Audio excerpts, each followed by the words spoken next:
Hey guys! Today we're going to be taking a look at the Herschel 30-liter travel backpack. And a few weeks ago we looked at the 20-liter Daypack version of this bag, and I mentioned that I had a little bit of a mixed experience with that. I really liked the look and the comfort that that bag had, but I did feel that the organization was kind of tough to use and that the bag also felt a little bit cheap for the price point that it had.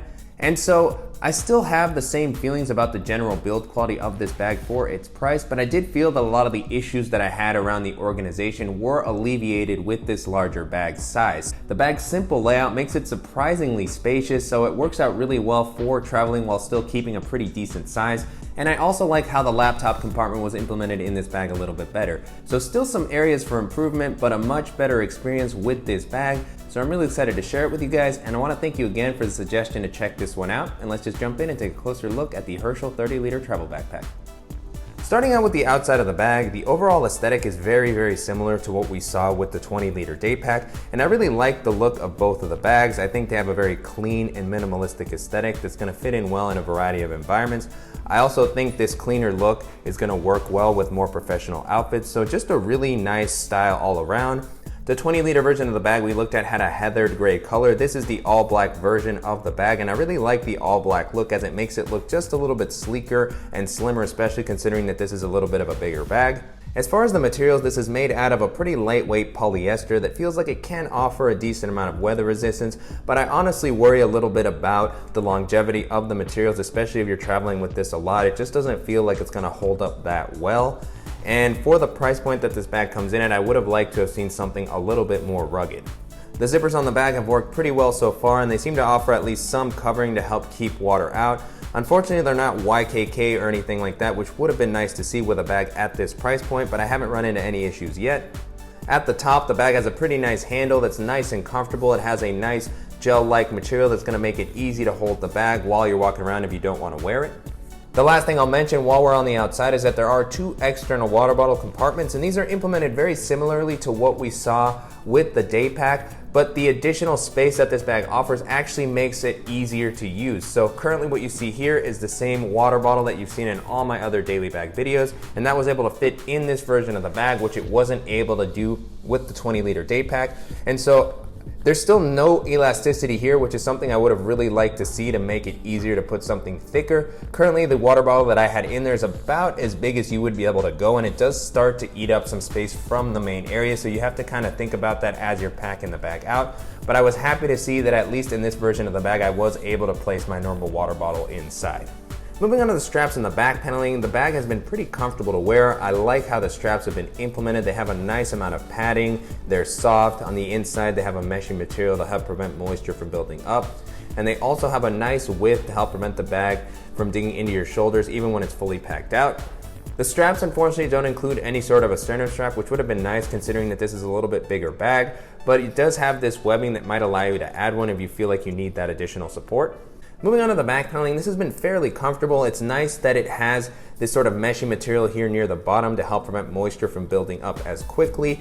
This area has some padding, but it's pretty thin. And for a bag of this size, it would have been nice to have seen some additional padding or elevation to have a little bit of airflow, because when this is loaded out with the current setup that it has, your bag is definitely going to get a little sweaty. One nice feature about this back area here is that it does have a nice luggage pass-through, so if you're walking around the airport and you want to rest this on your suitcases, it's going to make it very easy to do so. And then near the top of the straps, there's a slightly hidden compartment that's going to be a great spot to put something a little bit more delicate like a passport or some cash. Currently what I have in here is just a field notes notebook, but plenty of space in here. I was actually surprised how low it goes down. I can fit pretty much my whole hand in there, so you can probably put a few things. The only thing is that anything you place in here, you'll definitely want to make sure is a little bit flatter so that it doesn't poke into your back while you're wearing it. Jumping into the organizational options, the bag does have a lot of different compartments to help keep your stuff spread out. In the review that I did for the smaller version, I did note that it wasn't always easy to take advantage of all the different pockets, but a lot of that is alleviated with the additional space that you have here. Besides the additional space, the layout here in these pockets is almost identical to the 20-liter Daypack, so if you watch the video that I did for that, some of this is going to feel a little bit repetitive. And so starting off with this quick access compartment on the front, it's just a very simple, taller compartment. I like how the lip comes over the zipper to help add a little bit more protection against the rain, since the teeth on this one are pretty exposed. So opening this up, No sort of internal organization in this compartment, just a large space that's going to be easy to reach while you're walking around throughout the day. And I really like the pattern of the internal lining on this bag. It offers a nice amount of contrast and it just has a nice style in my opinion. And so jumping into what I currently have in here, the first thing is just a full-size moleskin notebook. And then I also have a lightning cable to charge my phone and my iPad. And so even with those items in there, plenty of leftover space. I do wish that there had been a slip pocket or two inside to help keep this from all sliding towards the bottom while you're walking around. But I do like that because the zipper is vertically oriented, you can swing the bag around and just reach in here really quickly without taking it off. Next up is a larger admin area that has a lot of slip pockets where you can organize some of your smaller accessories. And so this has a pretty wide opening here to make it easy to kind of see everything that's in the compartment. And so here at the top, I've just laid out my GoRuck wire dock since I had a little bit of additional space, and this is where I typically have all of my dongles and cables, so I like having that easy to grab while I'm going through airport security. This might also be a good spot to just kind of lay your toiletries out so you can grab them quickly. And then on the inside, very similar layout to the 20-liter version of the bag. There's just a little bit more space. This compartment goes all the way to the bottom, so if you have something taller that you'd like to stick in here, or maybe to place a jacket or a pair of gloves or something, you should be able to make those fit pretty easily. And then on this panel here, there's just some small areas where you can organize accessories that you want to find quickly. And so the first thing we'll take a look at is this larger slip pocket on the back that has this Velcro closing. And so this might be a good spot to place something like a notebook or a book or a tablet. Currently what I have here is just my Kindle. And so this area is not really padded or anything like that, but it is elevated off the bottom of the ground, so it is going to at least offer some protection if you want to place your tablet in here to make it easy to grab while you're on the go. Continuing down along this panel, there's another smaller slip pocket that also has a Velcro closure, and so this is pretty slim. Currently what I have in here is just my Apple Magic Mouse. And then in front of that slip pocket, there's just a few elastic band to hold some thinner accessories. So here I just have a simple nail clipper, a stylus and laser pointer combo, and then I also have a USB-C hub for my Touch Bar MacBook Pro. So really nice versatility offered by these elastic bands here, and they have a pretty secure hold. Moving to the other side, there is a simple clip where you can attach your keys to make them easy to find. Currently what I have in here is just my Gerber dime, which I wouldn't necessarily travel with because it does have a blade, so I'd probably either attach my keys or a Gerber shard. And then the last pocket here is a larger zippered area that has this sort of meshy and plastic material, so this might be a good spot for any liquids that you think might spill. I don't really like the size of this compartment. It's so deep that it's really hard to get to the bottom. So if you put anything smaller, it's a little bit of a struggle to reach it if it happens to fall all the way down. And so currently what I have in this pocket here is my Samsung T5 portable hard drive with its USB-C cable. And then I also just have a smaller lightning cable to plug into a portable battery. So don't really like to use this compartment too much. It's just very difficult to reach down towards the bottom, but still like the amount of organization offered in this area. The next area we're going to take a look at is the laptop compartment, which was implemented a little bit differently than what we saw on the 20-liter Daypack. And so it's nice that this actually opens up completely flat to make it easy to access as you're going through TSA. This is technically one of those TSA approved laptop sleeves where you can just leave it in the sleeve instead of placing it in a bin. I generally assume that that's not going to work, so I usually end up taking out my laptop, but maybe some people have better luck, and depending on the different airport that you're traveling to, this may be an effective feature. And so I like how this sleeve was implemented. The most important thing is it is elevated off the bottom of the ground, which I always like to see with laptop sleeves. I think that that always offers a little bit of extra protection. And then I like that it has this clip to help keep the device in place when you open it flat. So very easy to open this up, and then this is meant to hold up to a 15-inch laptop. Currently what I have in here is my 13-inch Touch Bar MacBook Pro, but you can see there's a little bit of leftover space here. And then I really like that the sleeve has a soft felt lining on both sides, which helps protect against scratching. And so pulling my laptop out, and it does come up a decent amount, so if you have a little bit of a thicker device, it should be able to fit in there okay. And the sleeve itself is a little bit flimsier than I would like to see. One of my favorite laptop sleeves is on the Herschel Pop Quiz, where it has a really rigid padding, which makes you feel like it's going to be very well protected. But I do feel like this is a little bit more padded than what we saw in the 20-liter version of this bag. So glad to see that they made it a little bit more protective, and I feel like this is definitely going to help keep my laptop safe while I'm on the move. The last area we're going to take a look at is the main compartment. And even though this is a top-loading bag, I like how low the zippers come down along the side to make it easy to kind of flip the front up and see everything that's on the inside. And so opening the compartment up, a really nice amount of space here. I was surprised with how much I was able to fit. I like how simply the compartment is laid out to really match my packing style. With the items that I currently have here, I'd definitely be able to travel for at least a week or maybe two depending on your packing style. And I feel like there's still even a little bit of leftover space if I wanted to sneak in a few additional items. And so before jumping into this main area, the first thing I'll mention is that there are two simple slip pockets here on the flap, which I really like as it makes it easy to at least grab a few things without having to reach all the way to the bottom of the bag. And these are definitely things that I would grab often throughout the day, so I really like the placement here. And then the slip pockets themselves offer a nice amount of volume, which is going to be great for both your items. And so in this first one, what I currently have is my BluePop portable Bluetooth speaker and power bank. And then next to that, I just have my Ray-Ban sunglasses with their case. And then jumping into the main area, the first thing I have here near the top is just my GoPro Hero 3 Plus. I just have it floating around here since I didn't really have space in the other organizational areas to place it, and these compartments were both taken, but I just wanted to showcase that at the top there's still some leftover space for additional items, even with the items that I currently have. And so after that, I have a smaller packing cube that has my underwear and socks and smaller clothing items. And then I also have a pair of Toms, which I take with me on every trip. And then I have my in-case accessory pouch, which is what I like to use as a top kit when I'm traveling with a smaller bag.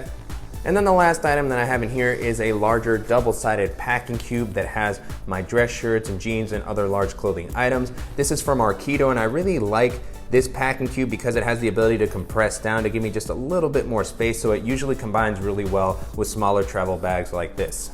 On the back of the main compartment, there's one additional large sleeve, which might be good for placing something like a folder or a tablet if you don't have this fully packed out. You might also be able to place some shoes in there if you want to keep them a little bit separate from the other items in your bag. I just chose to leave that empty because I didn't want to create any bulges that would make it harder to take full advantage of the capacity. Now with the compartment empty, you can get a feel for the full capacity, and this comes up a really nice amount. I was surprised just how much I was able to fit in here. So really liked this simple layout. I felt like it matched my packing style really well, and if you're somebody who likes to travel with packing cubes, you're gonna be able to use this really effectively. So really nice job with the simple layout of the main compartment and throughout the rest of the bag of taking advantage of the larger capacity. And although I'm not sure how durable this will be over the longer term, if you're looking for something simple and stylish that's gonna work well for a quick trip, this may still be a good option to take a look at. And so to wrap up, it's been a pretty good experience testing out the Herschel 30-liter travel backpack. The bag has a nice clean look, it offers an impressive amount of space, it has some nice organizational options, and it's been pretty comfortable to wear. And so you can purchase this on Amazon or Herschel's site for around $100 to $120. I have seen the price jump around a little bit, and I think this is an okay price considering the features and quality that you're getting with the bag. As I mentioned throughout the video, I feel like the build quality isn't as strong for the price point that it comes in at, and I think there are gonna be some other good options to check out in this price range. And so as I was testing this out, one of the first bags this made me think of was the Timbuktu Jet, which we looked at a while back. It actually had a really similar aesthetic and size to this bag. It worked well for day-to-day use or for quick trips, and that had a really solid build quality and it was very comfortable to wear. And so if you're looking for a bag with this type of style and capacity, that's definitely gonna be one of the best options to take a look at. The next bag this made me think of was the updated version of the Oppose This Invisible Carry-On, which has been one of my favorite bags of the year. I really like the aesthetics on that bag, and it also has the ability to open flat like a suitcase for easy packing. It comes in at around 25 liters, but I feel like I was able to hold just as much in that bag as in the 30 liters of this bag. And that one also has a much stronger build quality. It is gonna be a little bit more expensive, coming into closer to $200, but if you're looking for something really stylish that's gonna hold up well over the longer term, I definitely recommend you take a look at that one as well. Another bag this made me think of was the Topo Designs Core Pack, which has a very similar size to this bag, but a little bit of a different aesthetic. It has more of an outdoorsy feel, and it has some really great organizational options, tons of space. It doesn't offer as good of a laptop compartment as this bag here, but if electronics are not as big of a concern to you and you want something that's gonna have a better build quality and come in at a similar price point, that's gonna be one of the best options to take a look at. If you have a little bit of a higher budget and you want something that's gonna be a lot more durable and weather resistant, another good bag to check out would be the Air Travel Pack 2 Small, which we looked at really recently. That's been one of my favorite kind of minimal travel bags. It comes in at 28 liters, so a little bit smaller than this, but I feel like they can hold about the same. And I really like how the organization in that bag is laid out much more. On top of that, that bag has some nice bonuses like a shoe compartment and the ability to add a waist belt if you need some additional support. So if you're looking for a bag that can do everything that this bag can, but just a little bit better and it's going to last you a lot longer, the Air Travel Pack 2 Small is going to be a great option to keep in mind. And then the last option that I'll mention here, if you have a little bit of a tighter budget, is the Untitled Business Travel Backpack, which we looked at a little while back. That one also came in at 30 liters and it had kind of a similar aesthetic to this. It also opened flat for easy packing and it had some nice organizational options. And the best thing about it is it comes in at under $100 while still having a pretty decent build quality. So if you're looking for something reliable that has this type of aesthetic and you're looking to save a little bit of money, that's going to be another great option to check out. With that being said, the Herschel 30-liter travel backpack is still a pretty versatile and capable minimal travel bag, and if you're a fan of Herschel's products and you've been interested in checking this one out, I think it's still going to be a pretty good experience. And so I'm definitely curious to hear what you guys think of the 30-liter version of the bag. If you haven't checked out the video that I did for the 20-liter version, I'll make sure to link that in the description below so you can see some of the issues that I had while testing that out. And if there are any bags similar to this that you'd like to see me feature on the channel, please let me know in the comments. And as always, I want to thank you guys again for the awesome suggestions. And if you found this video useful, please give us a like. And if you haven't already, please go ahead and subscribe so you don't miss any upcoming videos. And thank you guys so much.